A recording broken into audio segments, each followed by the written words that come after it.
दोस्तों, क्या आपको पता है कि ताजमहल के ऊपर भारतीय हवाई जहाज उड़ाने की अनुमति क्यों नहीं है? मुसलमान होने के बावजूद शाहजहां किसके दबाव में आकर शराब पीने लगा और उसकी शराब की लत कैसे छूटी? 14 बच्चा पैदा करने के लिए मुमताज को किसने मजबूर किया और 14वां बच्चा ही कैसे मुमताज की मौत का कारण बना? मुमताज के मरने के बाद उनके कब्र को कैसे गड्ढा खोदकर अलग अलग जगह दफनाया गया?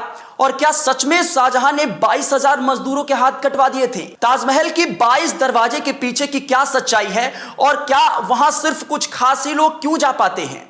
ये तमाम जो जानकारी है वो इस वीडियो में समेटने की कोशिश करेंगे। इस वीडियो में हमने बहुत रिसर्च की है। उम्मीद है कि वीडियो आपको पसंद आएगा और इस वीडियो से आप कुछ रहस्यमयी और शानदार जानकारी लेकर जाएंगे। दुनिया के अजूबे में शुमार ताजमहल के रहस्य के पीछे कई कहानियां हैं। ताजमहल की कहानी एक प्रेम कथा है जिसमें प्रेमी शाहजहां और मुमताज महल के प्यार की अद्भुत दास्तान है। यह उन दिनों की कहानी है जब मुगल बादशाह शाहजहां ने अपनी पत्नी मुमताज महल की याद में इस शानदार समाधि का निर्माण करवाया था। कहते हैं कि मुमताज महल का असली नाम अर्जुमन बानो हुआ करता था, लेकिन शाहजहां ने अपने प्यार में उन्हें मुमताज महल का नाम दिया और फिर उन्हें मुमताज महल नाम से ही बुलाया जाने लगा।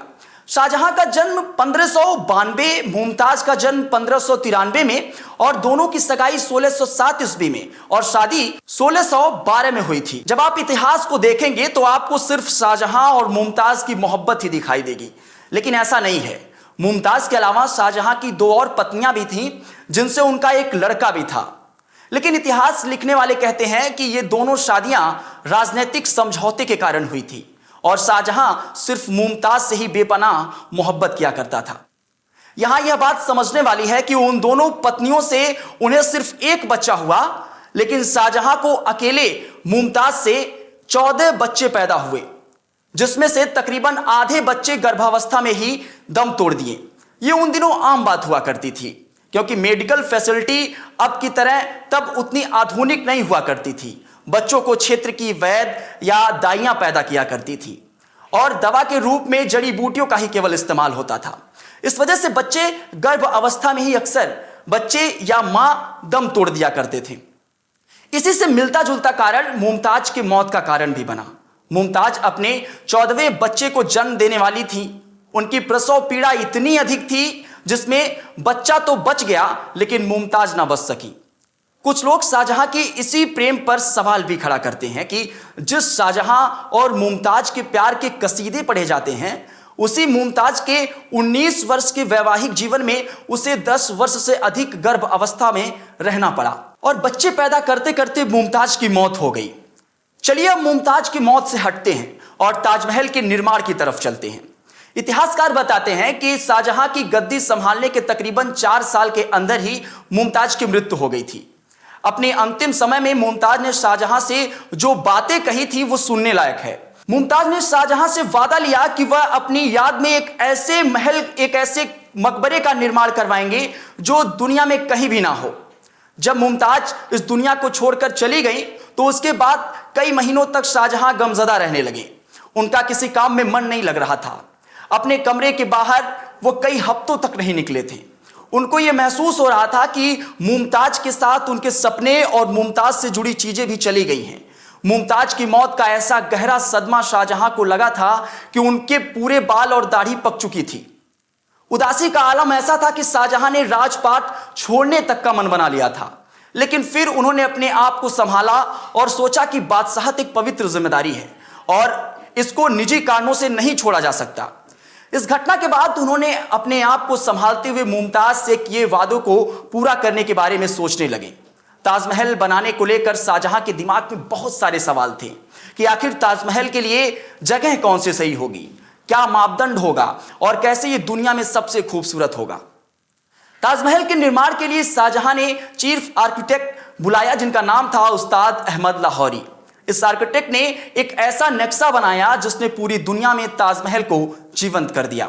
1632 से लेकर 1653 तक ताजमहल का निर्माण चला और तब जाकर 22 साल दिन रात 22,000 मजदूरों ने मेहनत की और फिर खड़ा हुआ दुनिया के अजूबों में शुमार मोहब्बत की निशानी ताजमहल, जिसका पूरा नाम दीवाने खास खुसरो है।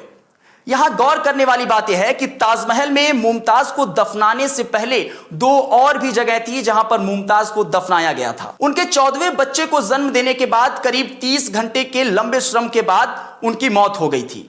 सबसे पहले उन्हें बुरहानपुर में तापी नदी के किनारे दफनाया गया। वहां से करीब 6 महीने बाद उनके शव को आगरा लाया गया। जनवरी 1632 में यमुना किनारे दफनाया गया। 1633 में ताजमहल का निर्माण जब पूरा हुआ तब जाकर मुमताज महल को तीसरी बार ताजमहल के अंदर दफनाया गया। यहां अगर शाहजहां की बात हो रही है तो एक कहानी जो शाहजहां के आत्मनियंत्रण को दर्शाती है वह शराब के प्रति है। मुगल के ऊपर एक किताब the emperor of peacock throne the saga of great Mughal को लिखने वाले अब्राहम इराली लिखते हैं कि शाहजहां 24 साल का था जब वो पहली बार शराब का स्वाद चखा था, और यह तब हुआ जब शाहजहां के पिता ने शाहजहां को शराब पीने और चखने के लिए मजबूर किया था, और अगले 6 साल तक कभी कभार शाहजहां शराब पी लिया करता था। वर्ष 1620 में जब वो दक्षिणी अभियान पर निकला तो उसने शराब को पूरी तरीके से छोड़ दिया था। उसने शराब के पूरे भंडार को चंबल नदी में फेंकवा दिया। यह रहा ताजमहल, शाहजहां और मुमताज की कहानी। लेकिन इन तमाम इतिहास के साथ ही ताजमहल में दबे हैं कई रहस्य। साल 2022 में रजनीश सिंह ने हाईकोर्ट में एक पिटीशन दाखिल की और कहा कि ताजमहल के तहखाने में बंद 22 कमरे को खोला जाए और निरीक्षण किया जाए कि उसके अंदर क्या है। कहा जाता है कि उसके अंदर हिंदू देवी देवताओं की मंदिर हैं और इसे तेजो महल कहा जाता है। हाईकोर्ट ने रजनीश की पिटीशन को दरकिनार कर दिया और कहा कि इस प्रकार की पिटीशन दाखिल करके कोर्ट का वक्त जाया ना करें। लेकिन दोस्तों, ये चर्चा यहीं पर समाप्त नहीं होती है। आइए आपको बताते हैं कि बंद पड़े 22 दरवाजे के पीछे की सच्चाई क्या है और क्या उसे सदियों से वाकई नहीं खोला गया है। ताजमहल के ये 22 दरवाजे कई दशकों से बंद हैं। इतिहासकारों के अनुसार कहा जाता है कि मुख्य मकबरे और चमेली फर्श के नीचे 22 कमरे हैं जो अभी तक बंद हैं। ये कमरे मुगल काल से बंद हैं। इन कमरों को आखिरी बार 1934 के समय खोला गया था और उस दौरान इन्हें केवल निरीक्षण के लिए खोला गया था। इसके बाद इसे बंद कर दिया गया। लेकिन दोस्तों, इस बात में पूरी सच्चाई नहीं है। ऐसा नहीं है कि इसे सदियों से खोला नहीं गया है। हाँ, इसको लेकर आम आदमी इसके अंदर नहीं जा सकता और आम आदमी के लिए ये दरवाजे जरूर बंद रहते हैं। लेकिन इसके पीछे का जो सच्चाई है, भारतीय पुरातत्व सर्वेक्षण यानी ASI के एक अधिकारी ने बताया कि ताजमहल की सुरक्षा और संरचना को ठीक रखने के लिए ये कदम उठाया गया है। इन कमरों में सही रोशनी और कर्मचारियों का इंतजाम करना मुश्किल है क्योंकि हर दिन ताजमहल में लाखों लोग आते हैं। इन कमरों में छिपे खजाने और हिंदू मंदिर होने की बातें सरासर एक अफवाह हैं।